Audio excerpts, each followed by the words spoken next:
Hi there, and welcome to topic 2.3 of the APUS history curriculum.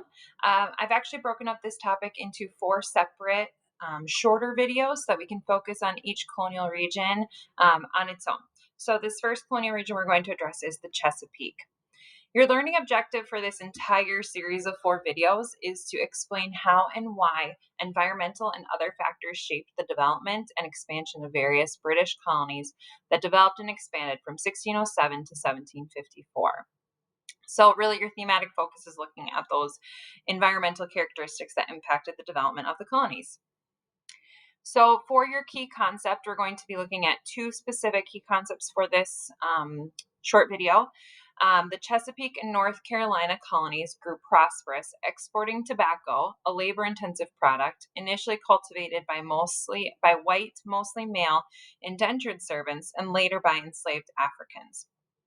And then additionally, we're going to start to address this idea of self-government. So that's letter E on the curriculum framework. So the idea that self-government existed right from the get-go. So this concept will be addressed in each of the four videos. So to begin, we're going to just do a really brief overview of the contextualization of English settlement. We're going to look at the three major areas, Jamestown, North Carolina, and Maryland. We're going to talk about labor, self-government, and then the impact on American Indians. So for contextualization, you want to remember that period one was all about the Spanish, really. It was about how the Spanish Empire grew, brought tons of wealth to Spain, and then other European countries are going to want to follow suit. They're going to compete for resources in the rest of North America. So the English are going to begin later than other European groups, and that's because the 1500s were just a mess for the English. There's the Protestant Reformation, which is the split in the Christian church, and so as the English then became Protestant, then there was that additional religious competition, not just economic competition. They beat the Spanish Armada in the late 1500s, which gave them more access to actually settle in North America. They had significant population growth coupled with increased poverty, which meant that a lot of people in England were willing to try a new opportunity since things weren't going well for them. And there was new business ventures. So the idea of a joint stock company was this new idea that instead of having to fund a business on your own, you could actually sell stocks to investors, and then you absorb the risk collectively and then also share the profits. So that's a whole new business idea that they utilized to pay for the settlement of the early colonies. So the first attempts at settlement were failures. So Roanoke is not something that's going to show up on your AP exam, but it was really the first English attempted settlement. And it's just, interesting because they don't know what happened. They don't know whether the English were had conflict with American Indians or whether they just were absorbed into the local Native American groups. But it's just a mystery that they don't know. So it's just kind of an interesting factoid. Okay, so for this lesson and actually for the series of four videos here, I would encourage you to copy down this chart. So you can pause the video here and just remember that, of course, when we're speaking in comparison, it's going to be generalizations, that not everything is true for all, but these are the characteristics that were most common here. So we're just focusing on the Chesapeake. We're going to look at where they were located in North America, the Imperial Goals, characteristics of life and culture, and then impact on American Indians. So to start, Chesapeake colonies are just Maryland and Virginia. However, this key concept also includes North Carolina. So even though North Carolina is considered to be a southern colony, it's included in this key concept for a couple reasons. So North Carolina is kind of a border between the Chesapeake and the southern. The major colony is going to be Jamestown.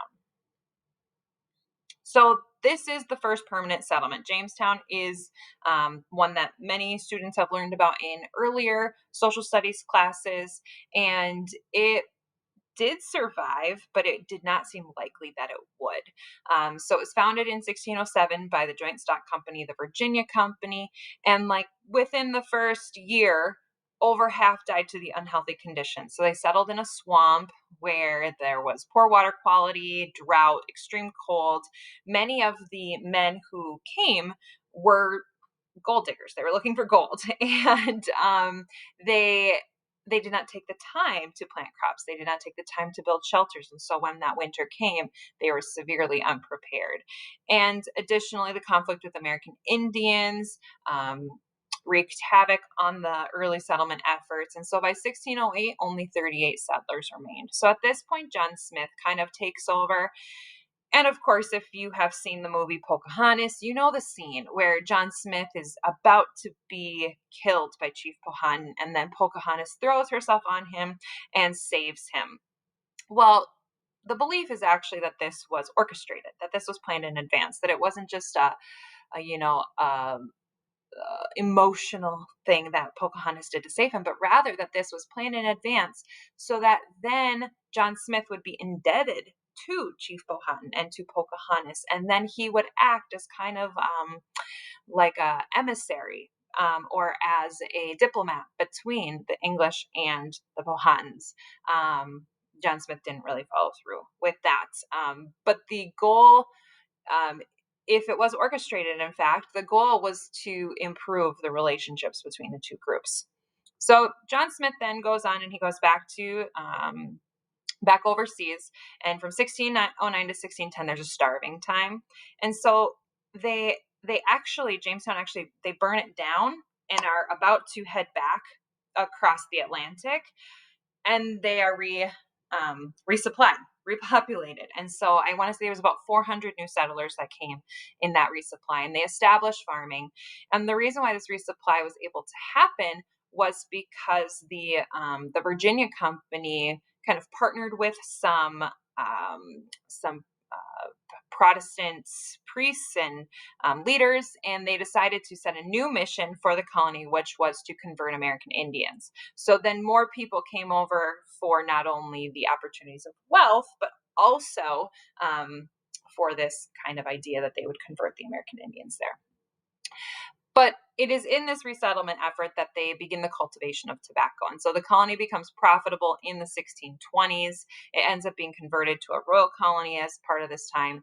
And because of the cultivation of tobacco, we see the amount of land the English are taking up significantly growing and growing and growing as more and more people come. And those increased encroachments onto American Indian lands led to increased conflicts. So that becomes more characteristic in the colonies beginning in the 1620s. Also, the transatlantic slave trade into the English colonies begins in 1619. So here is an example of a list of passengers bound for Virginia. It's taken from a ship list in 1635. And what's interesting here is if you just take a cursory look here, is you can see how many more men compared to women are listed. And so that kind of in your mind should help you think that this was a place that people were going to work and make money. This wasn't a group of families coming to settle, but rather it was men coming to work hard. And if you also look at their ages, you can see that many of them are in their 20s. And so they really are. These might be the third son in a family who's not going to inherit land in England. And so they're coming to start fresh and work hard and try to create a wealth to potentially take back with them or to just have this life there. So moving on to Maryland here. This is going to be a different type of colonization called a proprietary colony. So this is where one person is kind of in control and their heirs. And so the whole colony is a private property. So it doesn't belong to the king. It doesn't belong to a group of investors. It's kind of this one person and their family or people they've selected to be in charge. So in 1634, King Charles I gave Maryland to George Calvert, and he becomes the first Lord Baltimore. Now, what's unique about Maryland is that they will actually be Catholic. So while England is Protestant, Catholics were being persecuted there. And so this colony is established as a haven, as a safe haven for Catholics. And so they passed this Act of Toleration, which was intended to guarantee religious freedom. Now, when we say religious freedom in these early colonies, we are not talking religious freedom in 2021. Religious freedom in this time means for Christians, the variety of different Christian beliefs, Protestants, Puritans, Catholics, that there would be freedom of religion for them. This did not actually happen. But it is interesting that this early, we have this act in their government to actually try to enforce religious freedom. But similarly to Virginia, we're going to see tobacco cultivation being the main economic activity, especially early on. Moving on to North Carolina, and again, North Carolina is kind of that border between the southern colonies and the Chesapeake, and so it's going to have similarities between both regions. And this will not be settled until 1663, similar to Maryland as a proprietary colony, and it won't be split until into North and South until 1729. It will be mostly settled by relatively poor white farmers, and they have significant trade with Barbados, including the African slave trade. Similar to Virginia, similar to Maryland, tobacco cultivation. But for a while, it's going to be small, self-sufficient farms. And so initially, you're not going to see the massive plantations with massive amounts of enslaved persons. So labor in the Chesapeake begins with a strong emphasis on indentured servitude. So as we talked about the unhealthy conditions of where they settled, it just had an extremely high death rate in Virginia especially, and it fueled the need for new laborers constantly. And so this system of indentured servitude begins where a European may not be able to pay for their passage across the Atlantic, and so they're going to someone in America is going to pay for their passage, and then they're going to work for that person for a set period of time, 4 to 7 years. So in the Chesapeake, they're going to primarily be agricultural laborers. In other parts of the colonies, they're going to do other types of work. And at the end of their service, they were supposed to earn freedom dues, which could be land, it could be wages, it could be a variety of things, but it would have been part of their contract. The majority, more than half, did not survive the indenture period. And so of those who did, about half never earned their freedom dues. So the headright system is another term that you may hear. And that's going to be the idea that Europeans who either can pay for themselves, so if they can pay for themselves, they're going to be given a certain amount of acres of land. Some say 50, some say 100, but they're going to be given significant acres of land. And for every person they pay for, so another adult is going to be more land and each child is going to be a smaller amount of land. But the idea is it's trying to incentivize people to come and to continue to grow the colonies. So here is an actual letter sent from Richard Freethorn to his parents back in England, and he's describing how awful it is to be an indentured servant. So here he says, loving and kind father and mother, my most humble duty remembered to you, hoping in God of your good health. This is to let you understand that I, your child, am in the most heavy case by reason of the country, which is such that it causeth much sickness, such as the scurvy and the bloody flux and divers other diseases, which maketh the body very poor and weak. And when we are sick, there is nothing to comfort us. For since I came out of the ship, I never ate anything but peas and loblolly, that is water gruel. You would be grieved if you know as much as I do, when people cry out day and night, oh, that they were in England without their limbs, and would not care to lose a limb to be in England again, yea, though they beg from door to door. So he's basically saying, I would give up my limbs to go back to England and be a beggar rather than be an indentured servant. And the letter is much longer, and it's very sad, but it gives you a picture of the treatment that indentured servants were undergoing in the colonies. So additionally, labor in the Chesapeake will include slavery. So the first group of Africans were Angolans and they came on August 20th, 1619, and they were purchased by John Rolfe in exchange, and the ship, I think it was called the White Lion, took on food supplies. And so these first Africans worked on John Rolfe's tobacco plantation. And the system initially was fairly similar to indentured servitude, where indentured servants and enslaved persons would be working alongside each other. And there were no codified laws at the time regarding lifelong status or that that slavery would be racially determined. So Maryland will be the first colony to establish those laws, and the House of Burgesses, which we'll talk about in a second, talks follow suit fairly quickly. And so the first couple laws that were established said that slavery would be passed down from the status of the mother, and that slavery would be lifelong as opposed to indentured servitude being for that set amount of time. So here is from the diary of John Rolfe, describing the 20 and odd Africans and Angolans that came to Jamestown and began the first set, the first exchange of humans as property in, and this is just in North America. Remember, slavery actually existed from early 1500s in the Spanish Empire. So this is the first for the English. All right, self-government. Jamestown established a council and elected a president.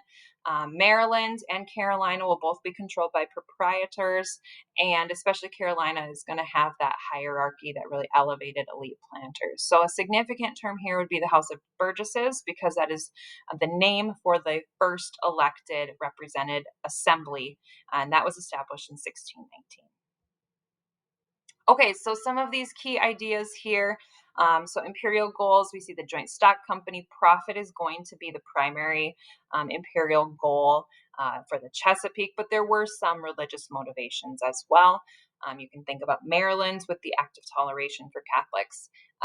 Characteristics, tobacco cultivation, that goes back to your key concepts. So that one is going to be the most important, but then also the fact that tobacco cultivation was going on meant that that labor would then include slavery and indentured servants. Another key characteristic is that it's going to be majority male, and so the fact that there are fewer women means that the women in this area actually had a few more opportunities. They had a little more say because they were so few, and so many men would have wanted to provide them with the most enticing life. And then early forms of self-government there.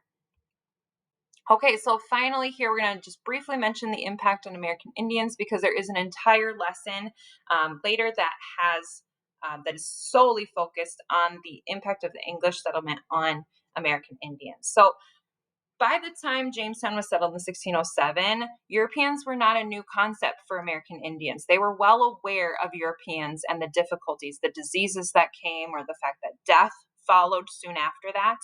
And so there was conflict fairly quickly. And so in 1622, the Powhatans attempt to drive out the English, and then in 1644, the English do destroy the Powhatan Empire. In other areas, these land encroachments by the tobacco plantations incited American Indian resistance, and often they were more successful when they formed new alliances. So when American Indians would ally with other tribes, then they could end up being a little more successful in their resistance efforts against the English.